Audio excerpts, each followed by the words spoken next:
When my daughter was first pregnant with our first grandchild, Katie, I was really surprised and knew that I shouldn't be, but I thought, how am I going to be involved in this baby's life when she lives 1,800 miles away? And I started praying through the book of Proverbs, 1 chapter a week.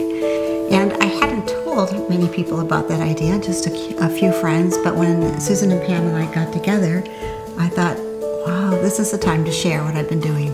We were all kind of excited about being grandparents, grandmothers.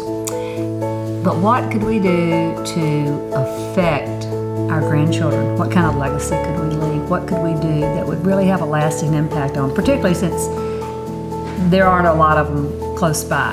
I had a granddaughter at that time too, and just really began to realize the impact that maybe I could have on my grandchildren. I just never really thought about it that way before. I just had thought about, oh, grandmothering, I'll spoil them and have a lot of fun.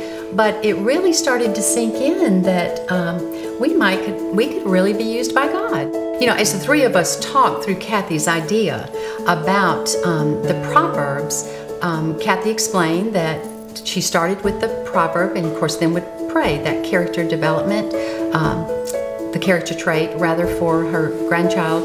And then we talked about application. I mean, how can we engage our grandchildren? In other words, reinforce that proverb and that prayer. And so that idea about an application. And so really that's how the book really was born, was the proverb, the prayer, and then an application. And that's where we started. We decided that we would group those character traits into 12 themes and use them as month themes. Then after we divided them all up, we each started writing some of the devotions and some of the prayers. And that was an interesting process because we have such different styles in writing. There were days that we would sit around Susan's table and say, okay, I cannot think of an application. And we would think and think, and then we would just say, okay, let's adjourn and go home, pray about it. And every time one of us would come back the next day and we would have an application. But it would be something that fit beautifully. And so I was always amazed at that, as how that, and of course we believed that God was working through us. It has been an incredible journey. I certainly can say that.